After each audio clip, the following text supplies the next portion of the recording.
Razdrg 6, zaporedna zmaga prvenstvena, je v žepu. Ja, težka tekma.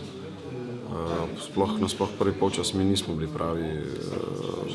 Mura je pokazala, da je kvalitetna ekipa, da je enostavno, bom rekel, mogoče nezasluženo na dnu lestvice, ampak nekako izenačujoči zadetek nas je vrnil pač med žive.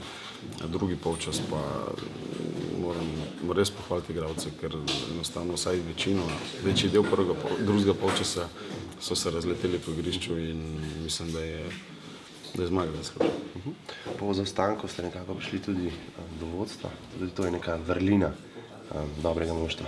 Ja, mislim, da se letos ni velikokrat dogajalo, da ko je Olimpija prva prejela zadetek, da smo se pač vrnili, ampak pravim, mogoče ta prvi zadetek nas je vrnil dosti hitro, pa pred koncem prvega polčasa, tako da smo imeli pač izhodišče za drugi polčas idealno, slabše nismo mogli odigrati, tako da je to.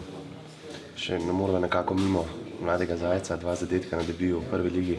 Je to novo veliko ime Olimpije po Bojanu Zajcu, hokejistu, ki ga vsi poznamo? Ja, Miha Zajc je, moram reči, zelo perspektivni igralec. Poznamo ga že dalj časa, tako da smo ga že prej trenirali in vemo, če se je sposoben. In mislim, da je danes pokazal, da je ogromen potencial, da ga tudi v prihajajočih tekmah za kvalifikacije za Evropsko prvenstvo U19, ki ga ima zdaj, da bo pač mogoče v Sloveniji in jaz upam, da bo on sem tako nadaljeval. Tale reprezentančni premor vam gre na roko pred derbijom z Mariborom? Ja, gre. Ritem tekem je bil res naporen. Malo smo spočil, pač moram reči neobremenjeni gremo v Maribor s samimi zmagami. Jaz mislim, da je na eno prekrasno tekmo, napoved je lepa, tako da pač gremo se nadigravati, pa bomo videli. Dobro ste začeli srečanje, dober prvi polčas, na to pa je nekako zmaga spolzela iz rok. Ja, se strinjam. To je nogomet.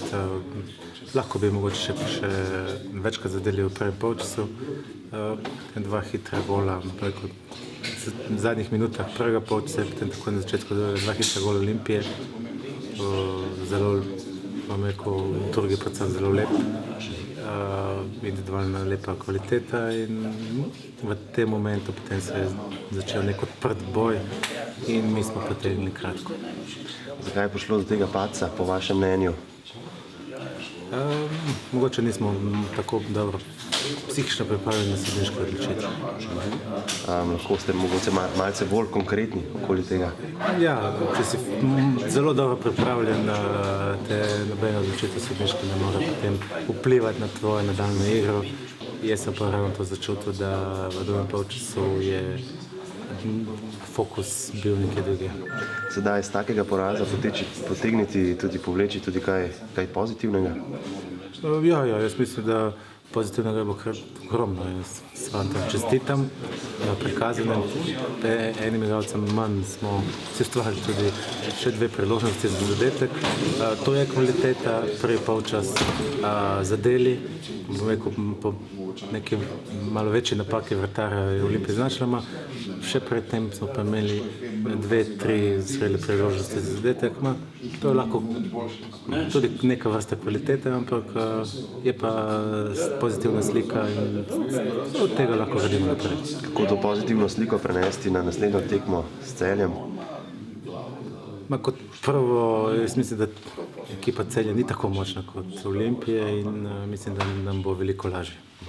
Hvala lepa. Srečno pot. Hvala.